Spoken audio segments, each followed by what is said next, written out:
नमस्कार, मी रोहिणी रानडे. अकाउंटिंग आणि बरंच काही या आपल्या युट्यूब चॅनलमध्ये तुम्हा सर्व व्यावसायिक बंधू भगिनींचं अगदी मनापासून स्वागत आहे. आजचा आपला विषय आहे जीएसटीच्या सेट ऑफच्या एंट्रीज.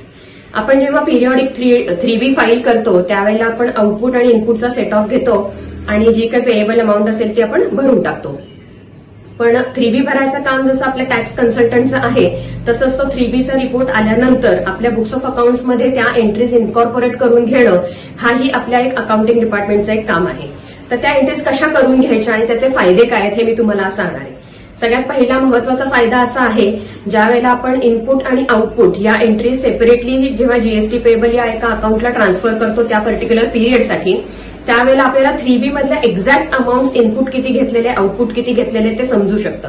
तसं सेट ऑफ करण्याच्या पद्धती बऱ्याच वेगवेगळ्या आहेत, पण मी आता जी पद्धत तुम्हाला सांगणार आहे ती मला खूपच सोयीची वाटते, कारण प्रत्येक एंट्री आपल्याला सेपरेटली बघायला मिळते. इनपुटची अमाऊंट, आउटपुटची अमाऊंट, आरसीएमची अमाऊंट, सेट ऑफची अमाऊंट, पेएबल अमाऊंट, या सगळ्या अमाऊंट आपल्याला वेगवेगळ्या त्याच्यामध्ये दिसू शकतात. म्हणून मला ही पद्धत अगदी सोयीची वाटते. दुसरा फायदा याचा असा आहे की आपल्याला जेव्हा अॅन्युअल जीएसटीचं रिकन्सिलिएशन करायला लागतं तेव्हा जर आपण ह्या एंट्रीज ऑलरेडी आपल्या बुक्समध्ये केलेल्या असतील तर 90% काम आपण पूर्ण केलेलं असतं. अगदी थोड्याच फक्त एंट्रीज ज्या आपल्याला चेक करायच्या असतात किंवा रिकन्सिलिएशनच्या दृष्टीने बघायच्या असतात तेवढ्याच फक्त राहतात. तिसरा आणि अगदी महत्वाचा फायदा याच्यामध्ये असा आहे की जर या एंट्रीज आपल्या बुक्स ऑफ अकाउंट्समध्ये केलेल्या नसतील तर ज्या वेळेला बॅलन्स शीट फायनलायझेशन आपण करत असतो त्यावेळेला जर तुम्ही जीएसटी ड्युटीज अँड टॅक्सेसमध्ये जीएसटीच्या ग्रुपमध्ये गेलात तर त्या ग्रुपमध्ये आउटपुटमध्ये क्रेडिट तसंच कॅरी फॉरवर्ड होतं आणि इनपुटमध्ये डेबिट तसंच कॅरी फॉरवर्ड होतं. आणि नवीन वर्ष सुरू झाल्यानंतर तसेच ओपनिंग बॅलन्सेस पुढच्या वर्षी कॅरी फॉरवर्ड होतात. बऱ्याच वेळा बॅलन्स शीटही तशीच फायनल केली गेली जाते. पण माझं असं म्हणणं असतं की जर तुम्ही आउटपुट आणि इनपुटच्या सेट ऑफ एंट्रीज केल्या तर तुम्हाला एकच लेजर फक्त तिथे दिसायला पाहिजे जे पेएबल असेल आणि पुढचं वर्ष सुरू झाल्यानंतर एप्रिलमध्ये आपण ते पे करणार आहोत. बाकी सगळी अकाउंट्स तुमची क्लोज झालेली पाहिजेत. म्हणून मी या जीएसटीच्या सेट ऑफच्या एंट्रीजना जीएसटी क्लोजिंग एंट्रीज असंही म्हणते. तर हा व्हिडिओ तुम्ही नक्की शेवटपर्यंत बघा. तुम्ही अगदी डिटेलमध्ये मी प्रत्येक एंट्री तुम्हाला कशी करायला पाहिजे, जीएसटी पेएबलचं अकाउंट तुम्हाला कसं दिसेल हे खूप डिटेलमध्ये सांगितलेलं आहे. जीएसटी क्लोजरच्या एंट्री करण्यासाठी पहिल्या काही प्रिपरेशन्स आपल्याला करून घ्यायला लागणार आहेत. त्या कोणकोणत्या प्रिपरेशन्स आहेत ते एकदा आपण बघूया. सगळ्यात पहिल्यांदा आपल्याला जीएसटीच्या पोर्टलवरून आपलं दर महिन्याचा 2B 3B आणि GSTR1 डाउनलोड करून घ्यायचा आहे. त्याच्यानंतर त्याच पोर्टलवरती आपल्याला कॅश लेजर आणि क्रेडिट लेजर हे सुद्धा अवेलेबल असतं, ते सुद्धा डाउनलोड करून घ्यायचं आहे. त्याचा पिरियड तुम्ही जितके महिन्यांचं तुम्हाला आता वर्किंग करायचंय तेवढ्या पिरियडचं आपण डाउनलोड केलं तरी चालणार आहे. त्याच्यानंतर आपले जे जीएसटीचे कन्सल्टंट असतात ते जेव्हा आपण रिटर्न फाईल करतो त्यावेळेला एक प्रकारचं जीएसटीचं वर्किंग बनवतात. ते वर्किंगची फाईल जी असेल ती त्यांच्याकडनं आपल्याला मागवून घ्यायची. त्यानंतर आता ह्या ज्या सगळ्या डाउनलोड केलेल्या फाईल्स आहेत त्याच्याबरोबर पण आपल्या सॉफ्टवेअरमध्ये ज्या काही इनपुटच्या आणि आउटपुटच्या एंट्रीज केलेल्या आहेत त्या आपल्याला मॅच करून घ्यायच्या आहेत. त्याच्यानंतर आपल्याला 2 लेजर्स क्रिएट करायचे आहेत. जीएसटी पेएबल अकाउंट असं एक लेजर क्रिएट करायचं आहे आणि कॅश लेजर अकाउंट असंही एक लेजर क्रिएट करायचंय. आता सगळ्यात पहिला आहे ह्याच्यातला transfer the GST input to the GST payable account. आता त्यासाठी काय एंट्री करायची ती समोर दिसते आता तुम्हाला. सो जीएसटी इनपुट ह्याला नेहमीच डेबिट असतं हे लक्षात घ्या, कारण जीएसटी इनपुट हे आपल्या परचेसेसवरच्या किंवा आपण जर कुठल्या सर्व्हिसेस रेंडर करून घेतल्या असतील तर त्या सप्लायरनी आपल्याला ही जी काही बिलं दिलेली असतात त्याच्यावरचा हा इनपुट असतो. सो त्याला नेहमीच डेबिट बॅलन्स असतो. तो डेबिट बॅलन्स जो आहे तो आपल्याला क्रेडिट करायचा आहे आणि ते इनपुटचं अकाउंट नील करून द्यायचं आहे. आणि तो जो क्रेडिट केलेली अमाऊंट आहे ती आपल्याला जीएसटी पेएबलला डेबिट करायची. सो आपण काय करतोय, आपण एका पर्टिक्युलर मंथच्या जेव्हा आपण क्लोजर एंट्रीज करणार आहोत तेव्हा त्या मंथसाठीच्या सगळ्या आपण इनपुट आणि आउटपुटच्या एंट्रीज क्लब करून एका ठिकाणी जीएसटी पेएबल या अकाउंटला घेऊन येतोय. आता GST payable account debit 24,000 amount दिसते तुम्हाला.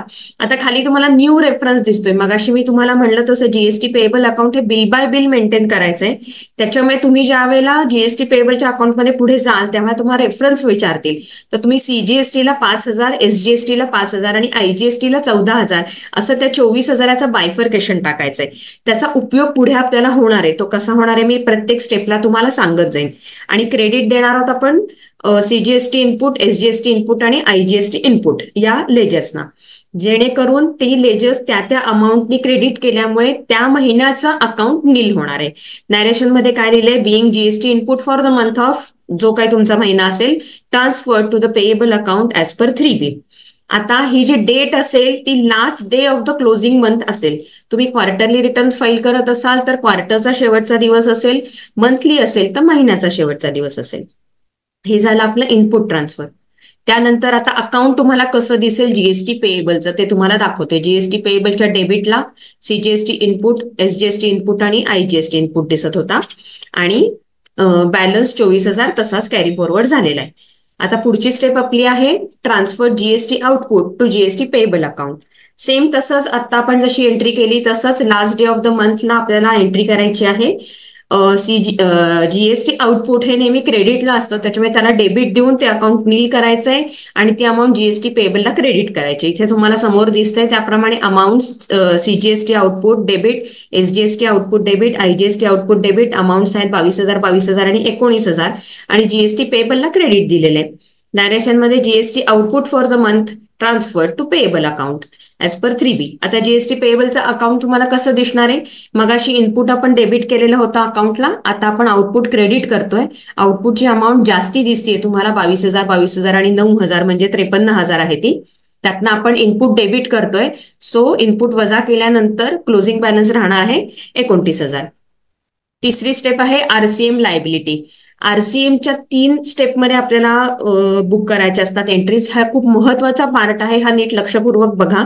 त्यातली फर्स्ट स्टेप आहे RCM liability to be booked. आता आरसीएम लायबिलिटी बुक करण्यासाठीची ही एंट्री मी तुम्हाला दाखवतेय. सर आरसीएम लायबिलिटी म्हणजे काय, reverse charge mechanism. Reverse charge mechanism म्हणजे जो सप्लायर आहे आपला, तो आपल्या बिलामध्ये आपल्याला जीएसटी लावत नसतो, पण त्या पर्टिक्युलर सर्व्हिसला जीएसटी ऍप्लिकेबल असल्यामुळे आपण त्याचा जीएसटी भरणार आहोत गव्हर्नमेंटला आणि पेमेंट बेसिसवरती आपण त्याचं इनपुट सुद्धा अवेल करून घेणार आहोत. त्यातली ही फर्स्ट स्टेप आहे लायबिलिटी क्रिएट करायची. सो लायबिलिटी कशी क्रिएट करायची, tax on reverse charge account असं एक नवीन अकाउंट क्रिएट करायचंय जे तुमचं असेल करंट ऍसेट्सच्या अंडर. नीट आहे का, tax on reverse charge account हे करंट ऍसेट्सच्या अंडर येतं. तिथे आपण हे नवीन अकाउंट क्रिएट करून घ्यायचंय. त्याला सुद्धा बिल बाय बिलच मेंटेन करायचं आहे. आता तुम्ही समोर बघताय त्याप्रमाणे आरसीएम सीजीएसटी आणि आरसीएम एसजीएसटी, आरसीएम आयजीएसटी अशी 3 लेजर्स क्रिएट करायचे जी असतील तुमची जीएसटी म्हणजेच ड्युटीज अँड टॅक्सेस या फोल्डरच्या अंडर, या ग्रुपच्या अंडर. आता इथे समोर दिसतंय त्याप्रमाणे आरसीएम हे सीजीएसटी आणि एसजीएसटीला आहे 1,800 रुपये आणि तेवढीच 3,600 रुपये अमाऊंट आपण टॅक्स ऑन रिव्हर्स चार्जला डेबिट केली आहे, जी आहे आपली करंट ऍसेट्समध्ये. आणि ही लायबिलिटी आपण क्रिएट केली आहे कारण त्याला क्रेडिट आहे. So being RCM liability booked and input made available for the month as per 3B. आता ह्याला इनपुट मेड अवेलेबल म्हणजे काय, तर जी पुढची स्टेप आहे त्यावेळेला आपण ऍक्च्युअली इनपुट अवेल करून घेणार आहोत. इथे आपण आता फक्त ते अवेलेबल करून दिलेलं आहे म्हणून ही मधली स्टेप आहे.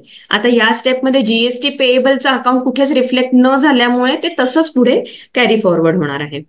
त्याच्यानंतर ह्या आरसीएमची सेकंड स्टेप अशी असते की ही जी लायबिलिटी आपण क्रिएट करून घेतलेली आहे ही लायबिलिटी आपण आपल्याला जीएसटी पेएबलला ट्रान्सफर करायची. जशी आपण जीएसटी आउटपुटची लायबिलिटी जीएसटी पेएबलला ट्रान्सफर केली अगदी त्याच पद्धतीने आपण ही पण करणार आहोत. So RCM CGST account debit, RCM SGST account debit 1,800 to GST payable account 3,600. दोन्हीला सीजीएसटीला 1,800 रुपये आणि एसजीएसटीला 1,800 रुपये न्यू रेफरन्स मध्ये पडतील. Being RCM liability for the month transferred to the payable account as per 3B. आपण या सगळ्या एंट्रीज 3Bच्या अमाऊंटशी मॅच करूनच करतोय म्हणून प्रत्येक ठिकाणी आपण ऍज पर 3B म्हणले. आता इथे जीएसटी पेएबल अकाउंट आल्यामुळे तिथे काय फरक झालाय तो बघूयात. जीएसटी पेएबलला क्रेडिट दिलं गेलंय आरसीएम सीजीएसटी, आरसीएम एसजीएसटीनी 1,800 रुपयांनी. सो तेवढा 3,600 रुपयांनी आपला मगाचा बॅलन्स वाढून 32,600 रुपये झालाय. त्यानंतर थर्ड स्टेप अशी असते की जे इनपुट आपण आरसीएमचं जे इनपुट म्हणजे लायबिलिटी क्रिएट केलेली होती आणि इनपुट मेड अवेलेबल म्हणलं होतं ते आत्ताच्या स्टेपमध्ये आपण अवेल करून घेणार आहोत. ते कसं ते दाखवते मी. सो जेव्हा आपण इनपुट अवेल करतो तेव्हा पेएबलला डेबिट येतं कारण ते इनपुट आहे. त्याच्यामुळे जीएसटी पेएबल अकाउंट डेबिट 3,600 रुपये, सीजीएसटीला 1,800, एसजीएसटीला 1,800 to tax on reverse charge account 3600. हे अकाउंट जे आपण मगाशी करंट ऍसेट्स मध्ये ओपन केलं होतं त्याला आपण क्रेडिट देऊन हे अकाउंट नील करून टाकलंय आणि त्याच्या अगेन्स्ट ती अमाऊंट आपण ट्रान्सफर केली आहे जीएसटी पेएबलच्या डेबिटला. So being RCM input availed for the month transfer to payable account as per 3B. GST payable account आता कसं दिसणार आहे? मगाशी आपण पाहिलं तसं आरसीएम जेव्हा आपण लायबिलिटी क्रिएट केली तेव्हा ती क्रेडिटला दिसत होती. आता तीच लायबिलिटी आपण जेव्हा इनपुट अवेल करून घेतलं, हे इनपुट अवेल आपण पेमेंट बेसिसवरच करू शकतो. त्याच्यामुळे पेमेंट झाल्यानंतरच हे इनपुट मिळणार आहे. सो हे आपण अज्युम करतोय की ह्याचं पेमेंट झालेलं आहे. So to tax on RCM CGST, to tax on RCM SGST असं मी त्याला डेबिट दिलेलं आहे. आलं लक्षात? सो हे झालं तुमचं जीएसटी पेएबलच्या आरसीएमच्या एंट्रीज. त्यानंतर आता आपल्याला ऍक्च्युअल टॅक्स पेएबल किती दिसतोय ते बघायचे. आता आपला इनपुट ट्रान्सफर करून झालंय, आउटपुट ट्रान्सफर करून झालंय, आरसीएमच्या एंट्रीज आपल्या जीएसटी पेएबलला ट्रान्सफर करून झालेल्या आहेत. सो आता ह्याच्यामध्ये दोन गोष्टी आपण चेक करणार आहोत की ही प्रत्येक अकाउंट्स म्हणजेच इनपुट अकाउंट, आउटपुट अकाउंट आणि आरसीएमचे अकाउंट्स नील झाली आहेत का हे पहिलं चेक करून घ्यायचं आहे. आणि त्याच्यानंतर ती जीएसटी पेएबलला जेव्हा गेली तेव्हा हे सगळे सेट ऑफ होणार आहेत. आता मी जेव्हा न्यू रेफरन्स म्हणते, सीजीएसटीचा new reference, SGST new reference, IGST new reference, त्यावेळेला त्या अमाऊंट तिथे तिथे पडून डेबिट क्रेडिट मायनस होऊन एक अमाऊंट तुम्हाला दिसते जी कशी असेल ती खाली दाखवली आहे. सीजीएसटी मध्ये 15,200 उरलेले आहेत. कसे? सीजीएसटीला आउटपुट 22,000 आहे, सीजीएसटीचं इनपुट डेबिट 5,000 आहे आणि त्याच्या अगेन्स्ट आरसीएमचा जो इनपुट अवेल केलाय तो 1,800 रुपये. सो 15,200 रुपये सीजीएसटीचे पेएबल अमाऊंट शिल्लक राहिलेली आहे. त्याच्यानंतर एसजीएसटीची तितकीच सेम अमाऊंट शिल्लक राहिली. आयजीएसटीच्या बाबतीत बघाल तर क्रेडिट होतं 9,000चं पण इनपुट अवेलेबल 14,000चं आहे, जे क्रेडिटपेक्षा म्हणजे आउटपुटपेक्षाही जास्त आहे. सो आपल्याकडे एक्सेस इनपुट अवेलेबल आहे 5,000साठी.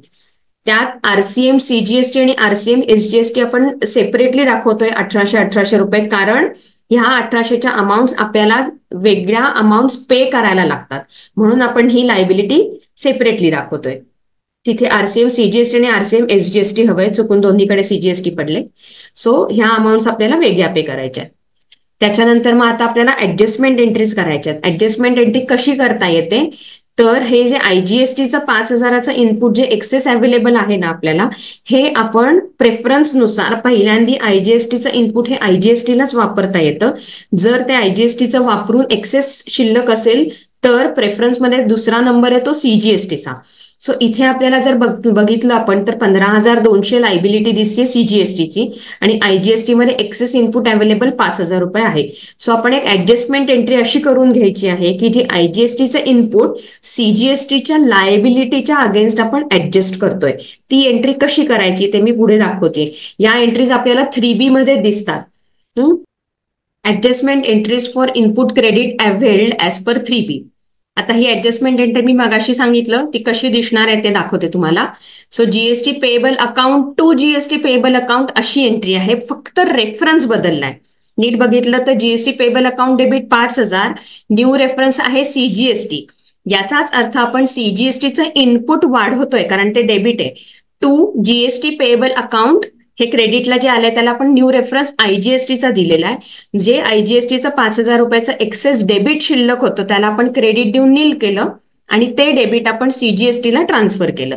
म्हणजेच नॅरेशन मध्ये काय आलंय? Being excess GST input available for IGST availed against CGST liability for the month as per 3B. का आहे? कारण 3B मध्ये हे दिसतं आपल्याला की आपण किती ऍडजस्टमेंट्स केलेले आहेत. आयजीएसटीचं सीजीएसटीला वापरलंय का, सीजीएसटीचं आयजीएसटीला वापरलंय का, हे आपल्याला 3B मध्ये दिसतं. मग आता तुमचं जीएसटी पेएबलच्या अकाउंटमध्ये काय फरक दिसणार आहे? तर तुम्ही नीट नोटीस केलं तर आयजीएसटी आउटपुट जे 9,000 रुपये होतं आणि आयजीएसटी इनपुट आधी 14,000 रुपये होतं ते आता 9,000 रुपये झालंय आणि सीजीएसटी इनपुट जे ओरिजिनली 5,000 होतं ते अजून 5,000 वाढलं, ते 10,000 झाले. म्हणजेच आता आयजीएसटी 0 झाला, 9,000 मायनस 9,000. आणि मगाशी जसं सीजीएसटी हा 15,200 एसजीएसटीचाच अमाऊंट इतकाच पेएबल दिसत होता, तो अजून 5,000 रुपयांनी कमी झाला. सो सीजीएसटीची लायबिलिटी आता 10,200 दिसती आहे. त्याच्यानंतर आरसीएम सीजीएसटी 1,800 आणि आरसीएम एसजीएसटी 1,800. हे आपल्याला सेपरेटली पे करायला लागतात. सो आता आपल्याला लक्षात काय आलंय, आपल्याला पेएबल अमाऊंट एक्स्ट्रॅक्ट झालेली आहे की इतकी इतकी अमाऊंट आपल्याला पे करायची. आता नेक्स्ट ऑब्व्हियसली आपल्याला ही अमाऊंट पे केल्यानंतरच्या एंट्रीज काय आहेत त्या बघायच्या आहेत. आता आपण पुढचं बघणार आहोत entries for GST paid through cash ledger. आता कॅश लेजर हे अकाउंट आपण आधी क्रिएट करून घेणार आहोत. जीएसटी कॅश लेजर अकाउंट हे जे असेल आपलं करंट ऍसेट्सच्या अंडर. सो तिथे आपण हे लेजर क्रिएट करणार आहोत ज्याच्यामध्ये परत बिल बाय बिल मेंटेन करायचं आहे. सो आता आपण 29,000 रुपये पे करतोय. ते 29,000 रुपये कसे आले, तर सीजीएसटीची लायबिलिटी 10,200 ही रेग्युलर लायबिलिटी आहे, प्लस आरसीएमची लायबिलिटी 1,800 असे 12,000, SGST 15,200 regular liability plus RCM liability 18,000 असे दोन्ही मिळून आपले 29,000 रुपये अमाऊंट पे करायची आहे टू बँक अकाउंट 29,000. या ट्रान्झॅक्शनची डेट असेल date of payment being GST paid for the month as per 3B. 3B मध्ये आपण हे जीएसटी पे करतो तेव्हा पेड इन कॅश असा एक कॉलम असतो, तिथे आपल्याला हे दिसतं. जीएसटी पेएबल अकाउंट इथे कुठंही आलेलं नाहीये कारण आपण कॅश लेजरमध्ये हे पैसे डिपॉझिट करून ठेवलेले आहेत. आता कॅश लेजरमध्ये जे पैसे डिपॉझिट करून ठेवायचे आहेत ते आपण एक्सेस अमाऊंट सुद्धा डिपॉझिट करू शकतो आणि त्याच्यानंतर आपण जीएसटी पेएबल ची अमाऊंट कॅश लेजरला ट्रान्सफर करून कॅश लेजरला बॅलन्स शिल्लक राहू शकतो कारण ते कॅश अकाउंट म्हणून आपण मेंटेन करत असतो. त्याच्यामुळे इथे आपण बँक जीएसटी पेएबल अकाउंटला डिरेक्टली बँकेची एंट्री करणार नाही आहोत तर कॅश लेजरला करणार आहोत. सो जीएसटी पेएबल अकाउंटमध्ये काहीच फरक झाला नाही, ते अकाउंट आहे तसंच तुम्हाला आता समोर दिसतंय. पुढचे आहे ऍक्च्युली क्लोजर करायचे जीएसटी पेएबल अकाउंटचं. सो आता आपण कॅश लेजरला जीएसटी पेएबलचे अकाउंट जीएसटी पेएबलची अमाऊंट ट्रान्सफर करून जीएसटी पेएबल अकाउंट नील करायचंय. तुम्ही नीट पाहिलं तर ह्याची डेट काय असेल, ज्या दिवशी तुम्ही 3B फाईल केलेलं आहे त्या दिवशीची तारीख ह्याला टाकायची. So date of filing 3B ही त्याची तारीख आहे. एंट्री कशी दिसते बघा, जीएसटी पेएबल अकाउंट डेबिट 29,000, सीजीएसटीची लायबिलिटी 12,000 आहे, एसजीएसटीची लायबिलिटी 17,000 आहे, to cash ledger account 29,000, CGST 12,000, SGST 17,000, being GST payable adjusted against cash ledger for the month as per 3B. याला ऍडजस्टेड का म्हटले, पेड का नाही म्हणले, कारण पे आपण जेव्हा केलं त्यावेळेला आपण कॅश लेजर टू बँक अशी एंट्री केली होती. आता जो अवेलेबल कॅश बॅलन्स आहे या कॅश लेजर मधला हा आपण युटिलाइज करतोय जीएसटी पेएबलची जी अमाऊंट होती त्याच्या अगेन्स्ट. सो म्हणून आपण ही एंट्री केली आहे जीएसटी पेएबल अकाउंट डेबिट. इथे डेबिट देऊन आपण जीएसटी पेएबल अकाउंटला क्रेडिट दिलेले. तुम्ही जर तिथे कॅश लेजरला क्रेडिट दिलेले, तुम्ही जर जीएसटी पेएबल अकाउंट जर पाहिलं तर आता ते कसं दिसतंय, तर आउटपुट आपलं क्रेडिटला दिसत होतं, आरसीएमची लायबिलिटी सुद्धा क्रेडिटला दिसत होती, इनपुट्स आपण डेबिट केले होते, आरसीएमचं जे इनपुट आपण अवेल करून घेतलं होतं तेही डेबिट केलेले, आणि 12,000 आणि 17,000 सीजीएसटी आणि एसजीएसटी कॅश लेजरच्या थ्रू आपण ऍडजस्ट करून घेतलेलं आहे आणि आता हे अकाउंट नील झालेलं आहे. सो जीएसटी पेएबल हे अकाउंट कधीही तुमचं ओपन दिसता कामा नये, ते पूर्णपणे नील व्हायला पाहिजे. जर ते ओपन दिसत असेल तर ते एकाच केसमध्ये असेल की तुमचं इनपुट एक्सेस दिसतंय, म्हणजेच तुम्हाला पे करायची वेळच आलेली नाहीये, जीएसटी पेमेंटच तुम्ही केलेलं नाहीये, इनपुट एक्सेस दिसतंय. अशा केसमध्ये फक्त जीएसटी पेएबल अकाउंट डेबिटमध्ये दिसेल, ते क्रेडिटमध्ये कधीही ओपन दिसता कामा नये. डेबिटमध्ये दिसत असेल तर चालतं. सो ह्या झाल्या आपल्या सगळ्या क्लोजरच्या एंट्रीज. आता आपण काही महत्वाच्या गोष्टी बघणार आहोत ज्या जीएसटी क्लोजिंगच्या संदर्भात तुम्हाला लक्षात ठेवायच्या आहेत. So important things to remember while closing the GST. त्यातला पहिला पॉइंट आहे book all the entries with amounts mentioned in 3B only.